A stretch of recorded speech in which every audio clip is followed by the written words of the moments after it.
Continuando com a nossa agenda, com foco em EMAR ainda, para apresentar as melhores formas de implementação e estratégia, chamo ao palco com muita satisfação a diretora de Serviços e Soluções de Patient Care Informatics na Philips, doutora Rafaela Guerra. Muito obrigada. O palco é seu. Muito obrigada. Bom, gente, primeiramente queria agradecer a todo mundo que dedicou aí um espaço da agenda para estar aqui com a gente hoje, falar que é meu primeiro Connect Day. Estou como diretora da Philips há aproximadamente 5 meses, porém sou usuária de TASI há 16 anos.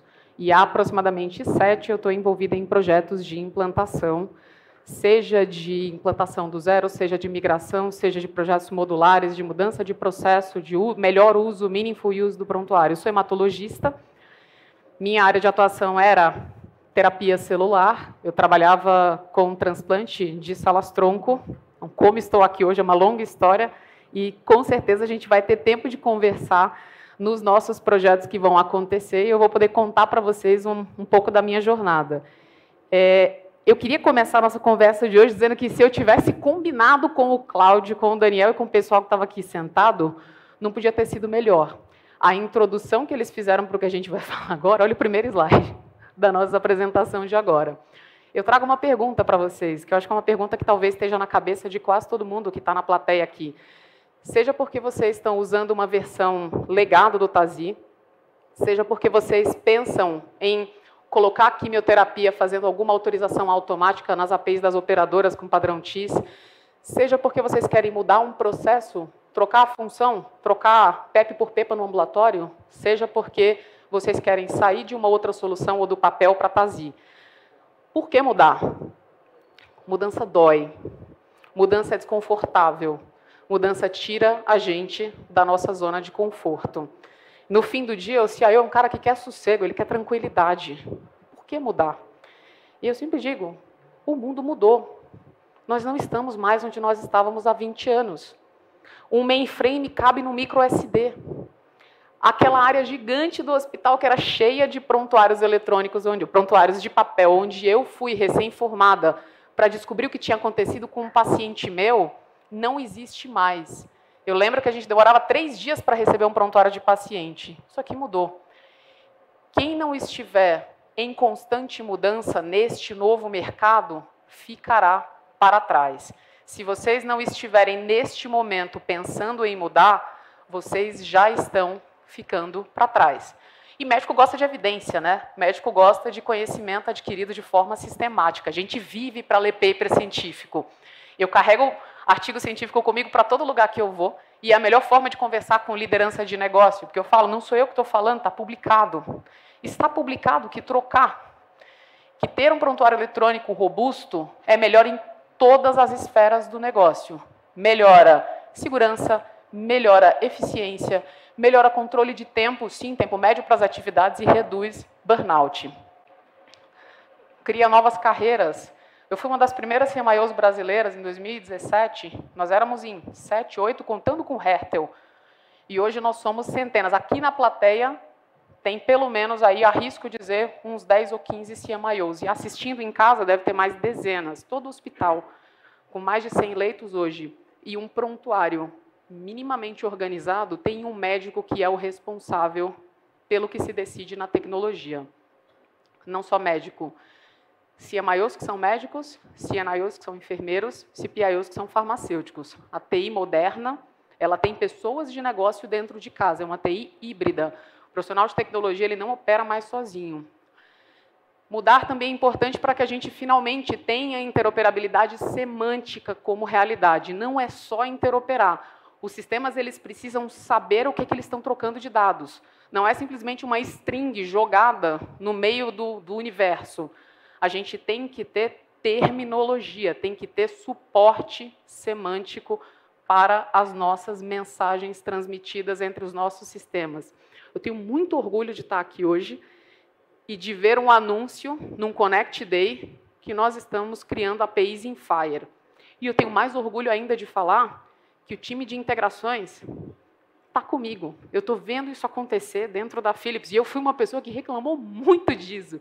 Eu fui uma cliente que reclamou disso durante anos, que quis ver isso acontecer. Falar em Loink, falar em Fire, falar em SnowMed dentro da Philips, isso é uma coisa que para mim tem muito significado.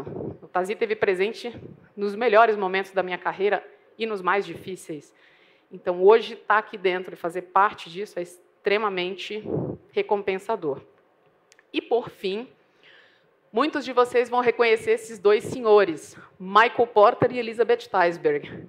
Eles publicaram, no começo dos anos 2000, essa obra, que é a atual tese da saúde. A saúde hoje opera com a estratégia ancorada em cima desse livro no mundo inteiro.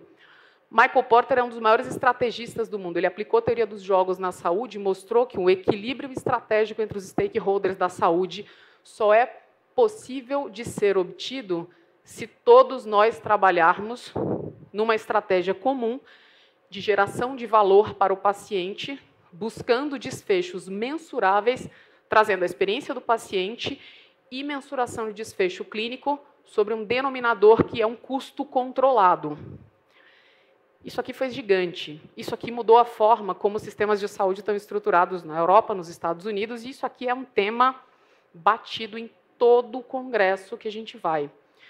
Quando um CEO hoje compra um EMR, ele está pensando nisso daqui.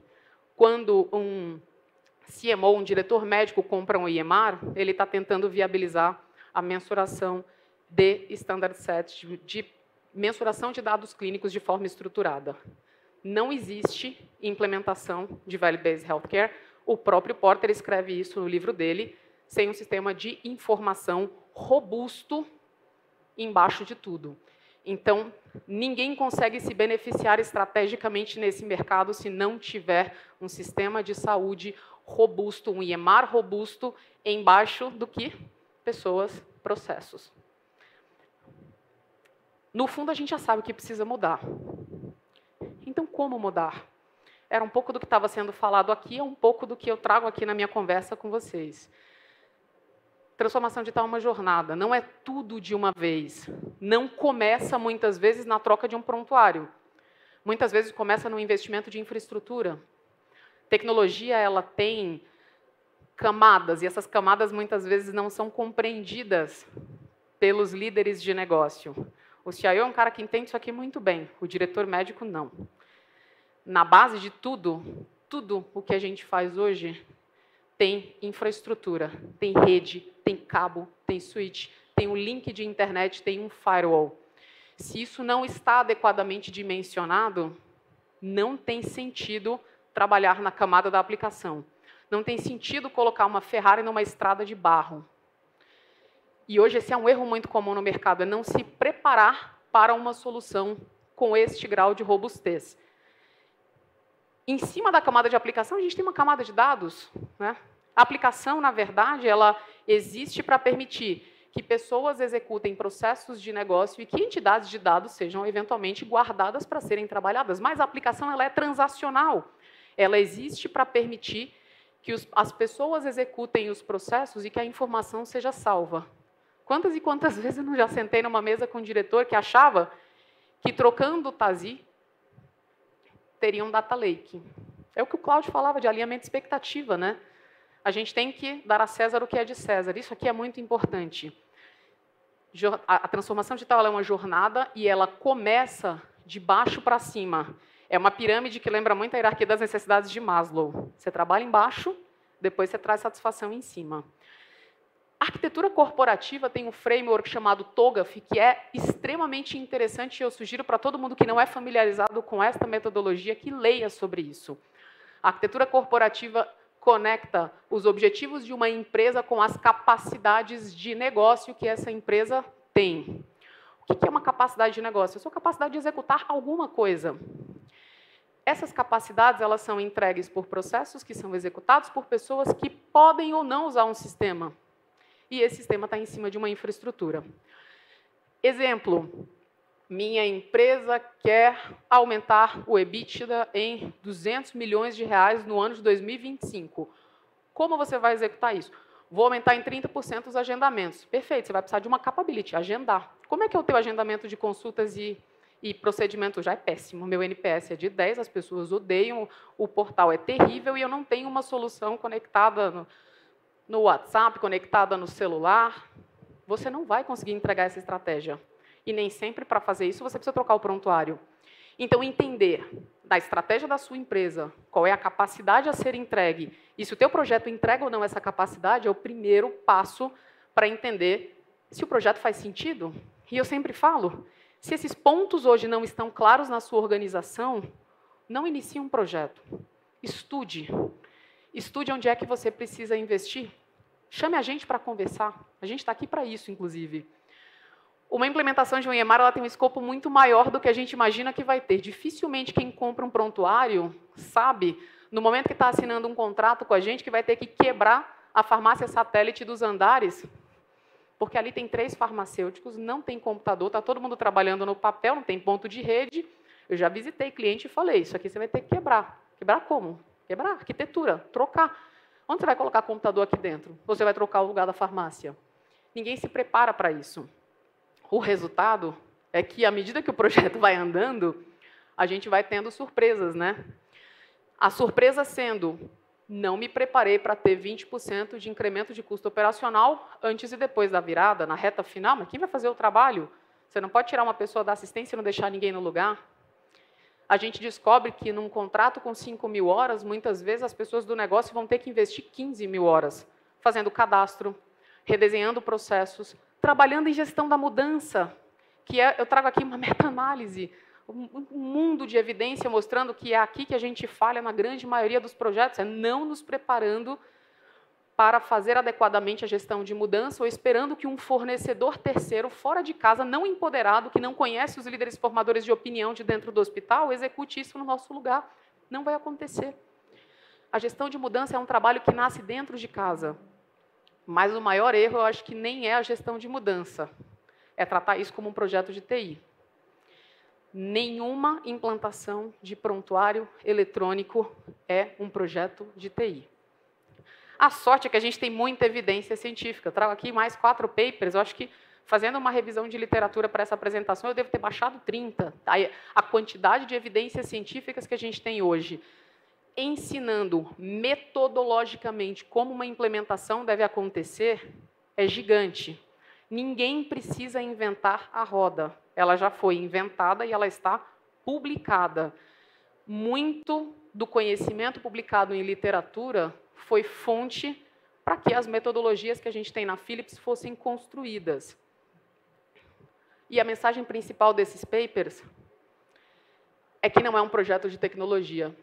Não é um projeto de tecnologia que o negócio vai suportar. É um projeto do negócio que a tecnologia vai suportar. A tecnologia é um meio. O maior argumento para justificar que não é um projeto de tecnologia nasceu nesse artigo aqui de 2011, a década perigosa. Nesse artigo, que foi um esforço conjunto aí de um grupo dos Estados Unidos, algumas instituições europeias, um grupo da Austrália, muita gente junta, né? Eles viram que nos próximos 10 anos, mais sistemas de tecnologia em saúde seriam implantados do que todos os que tinham sido implementados até aquele ponto.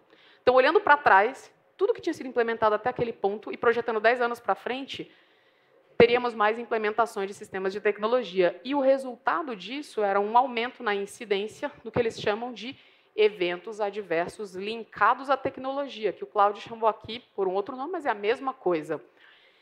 Esses eventos adversos linkados à tecnologia nascem da interação de pessoas com sistemas cada vez mais complexos, em ambientes cada vez mais heterogêneos, sem a quantidade de treinamento, preparação e conhecimento que idealmente deveriam ter, muitas vezes com uma configuração, uma parametrização não ideal. A partir daí, a quantidade e a complexidade de sistemas tem uma relação direta com o número de eventos adversos linkados à tecnologia.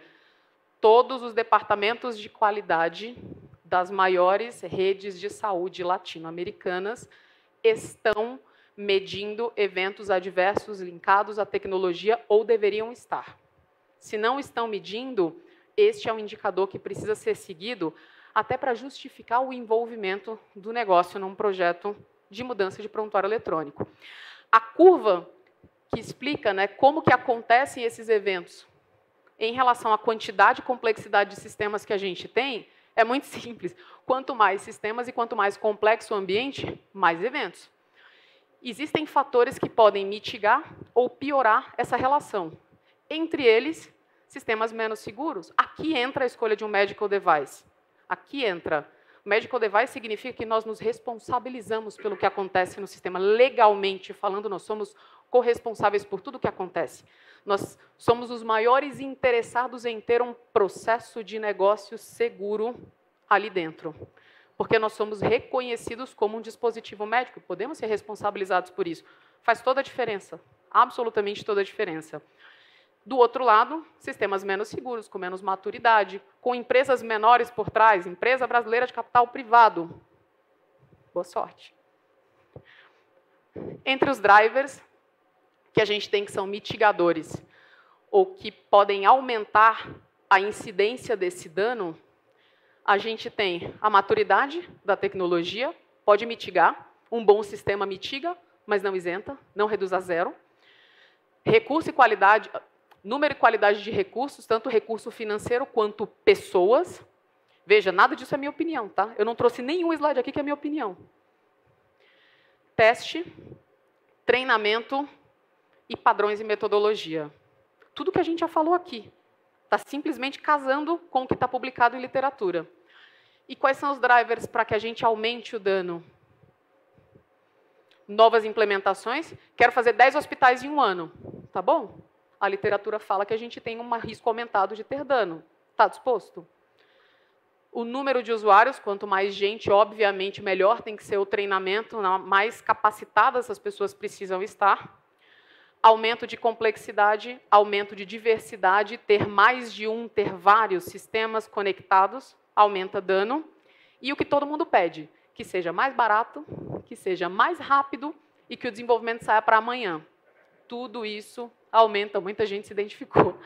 Tudo isso aumenta a incidência de dano. E a gente fala aqui de segurança do paciente, a gente não está falando do burnout do profissional de TI, tá? Mas o IEMAR ele tem muita relação com o burnout. E essa relação ela também é publicada em literatura. Da onde nasce esse burnout? De uma interação que tem uma grande carga cognitiva do usuário. Quem estuda usabilidade fala muito sobre quanto tem que viajar o mouse, quantos cliques, qual é o tempo médio. Isso não é frescura do médico. Não, a resistência não é sem embasamento. Nós precisamos melhorar a usabilidade.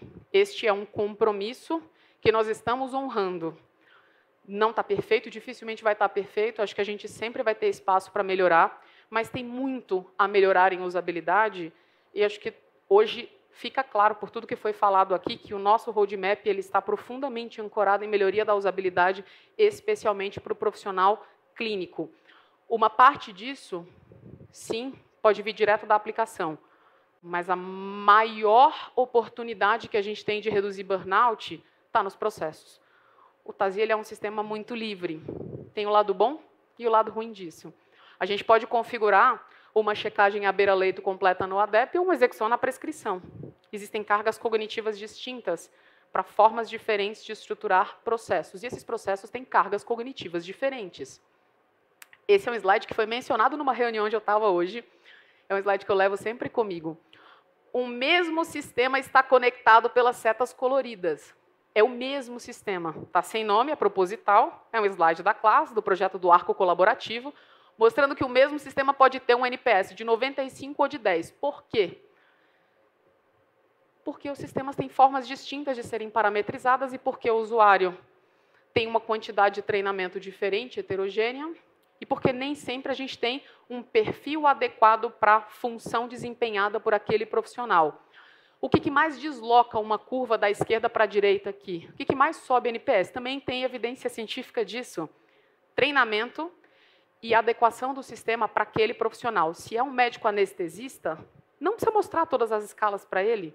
Não precisa mostrar a tela de rotinas do intensivista. Você pode mostrar uma tela de rotinas ou os protocolos cadastrados para uma anestesista. Boa parte disso é cadastro. Estou vendo gente de cadastro aqui, que já trabalhou em áreas de cadastro. Boa parte disso é cadastro. E boa parte disso é responsabilidade de quem está do lado do negócio. Todos os nossos projetos, eles são um casamento. A gente entra com tecnologia, com boas práticas, com metodologia. Do outro lado, tem que existir um nível de investimento, não é igual, é maior. Se tem 5.000 horas em contrato, tem que existir um preparo para investir 15.000 horas do outro lado. E essa mudança ela tem que ser responsável por um motivo muito simples. A gente tem vidas nas nossas mãos. A gente não está trabalhando com absolutamente nada diferente de vidas. Se um erro acontece, uma pessoa pode morrer. Eu faço um exercício fazia, né, quando eu era cliente com o meu time, eu colocava todo mundo numa sala e falava, hoje é o dia da virada, eu quero que todos vocês imaginem a mãe e o pai de vocês internados na UTI. Se tiver um atraso maior que 2 horas, pensa que é o remédio dele que não está indo. Se o lote não for gerado e o enfermeiro estiver batendo na porta da farmácia com a prescrição em papel na mão, pensa que é seu pai ou sua mãe que não está recebendo um antibiótico. A gente estava falando agora há pouco de gestão de mudança. Esse é um artigo de 34 páginas, falando somente de gestão de mudança no escopo de projetos de implementação de prontuário eletrônico. Vocês acham que é simples? Não é. E existem inúmeros fatores críticos de sucesso que perpassam pelo tema de gestão de mudança. E os projetos dão errado por causa disso. Não dá para ter a expectativa que uma pessoa venha de fora, entre na sua casa e te diga como você deve fazer as coisas. Tem que existir uma pessoa dentro de casa contando essa história. Entre os fatores críticos de sucesso na literatura, várias referências também, não é a minha opinião. A gente tem treinamento, gestão de mudança, comunicação, alinhamento, que eu conecto aqui com o que o Cláudio falou, que é alinhamento de expectativa.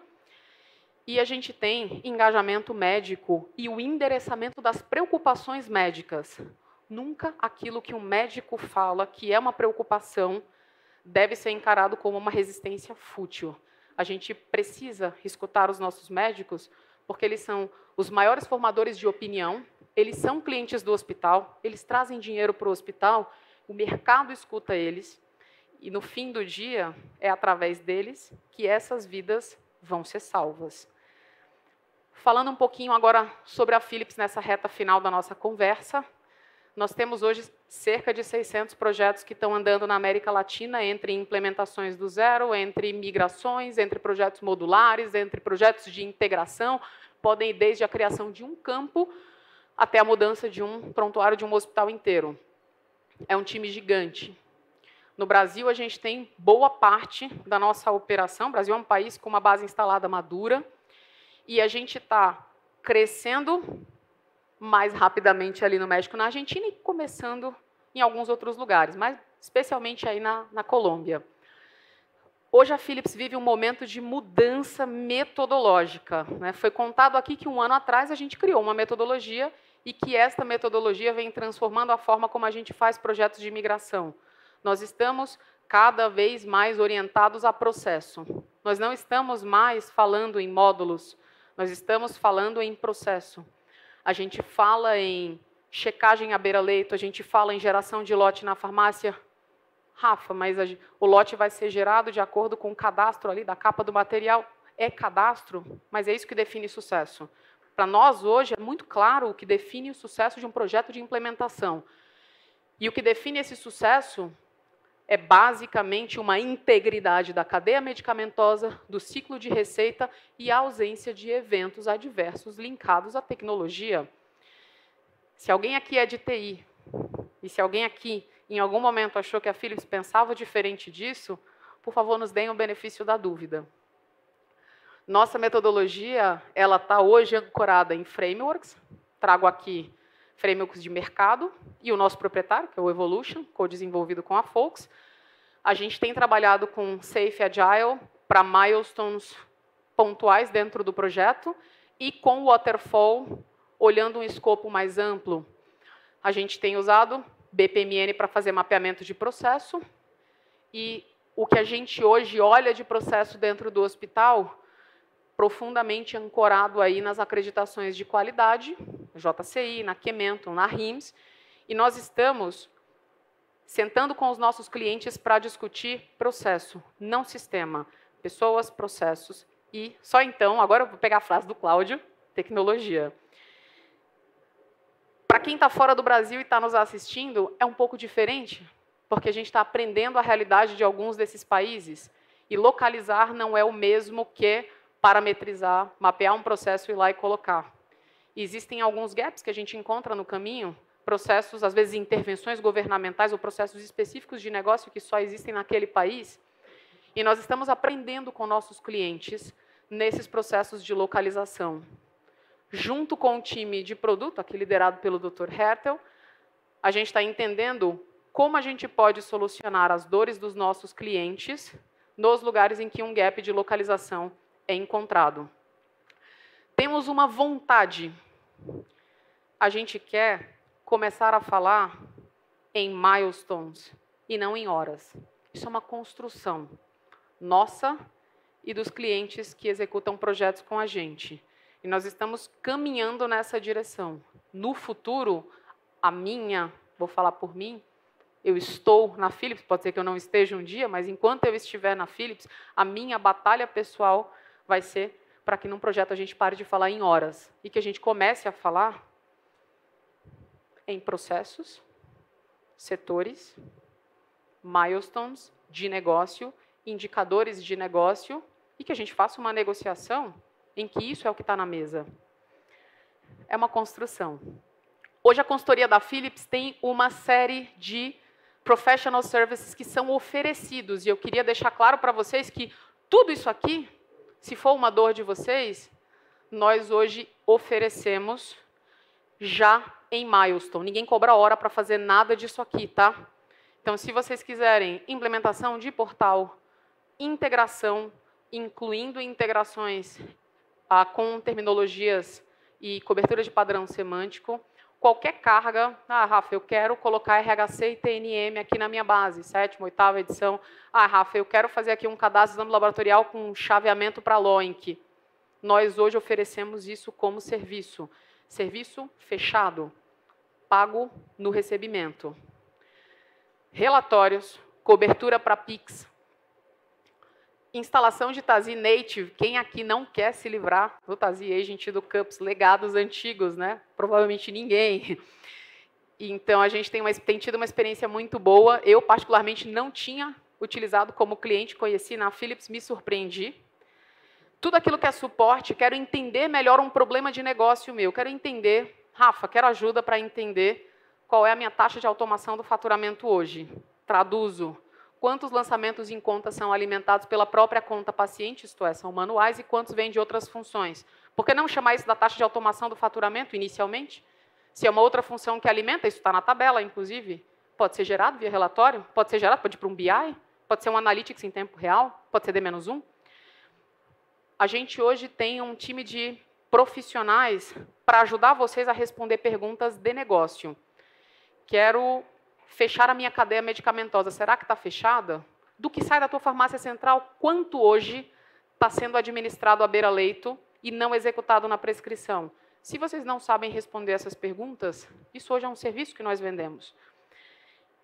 E a gente tem a entrada do CMDK, que é o nosso SDK, que vai permitir a criação de plugins, ou seja, desenvolvimentos e customizações individuais, que são ligados no App Manager e que têm efeito somente para aquele cliente. Ou seja, nós podemos co-criar plugins que sejam utilizados exclusivamente ali. Eu tenho um pequeno projeto que a gente está conduzindo, a gente está montando uma função para acompanhar projetos de implementação, onde a gente vai, inclusive, por exemplo, testar quantos itens devem cair zerados em conta, utilizando a call stack do sistema que valora ou não os itens. Agora que eu estou na Philips, eu consigo ter acesso à aplicação. Já estruturamos isso, já temos o fonte disso, e agora com o CMDK a gente está tentando montar uma função que vai nos auxiliar em projetos de migração de forma automática, sem que a gente precise ficar gerando um monte de relatório. Isso mudou radicalmente, tá? A forma como a gente faz integrações na Philips, esse time ficava do outro lado do mundo, no outro fuso horário, tinha uma comunicação que era um pouco mais desafiadora, e hoje 100% desse time está no Brasil. É um time que está capacitado tecnicamente para entregar boas integrações com documentação. 100% das integrações que estão em desenvolvimento nesse momento, que eu acho que está em torno de 150, estão saindo do forno com uma documentação. A última que eu vi tinha mais de 20 páginas. Então, a gente tem documentação técnica e funcional de tudo que sai. Isso está muito conectado com tudo que a gente falou aqui. Como Philips, o que nós queremos é impactar vidas. Tudo o que nós fazemos tem o norte de promover valor com impacto sustentável. Essa missão ela é uma missão extremamente importante. Eu, como médica, não estaria aqui se eu não me conectasse com essa missão. E eu queria me colocar pessoalmente disponível para todo mundo que quiser falar sobre um projeto. Se for projeto, será com o nosso time. Então, muito obrigada para todo mundo. E espero que vocês aproveitem aí o resto do evento. Muito obrigado, Rafa.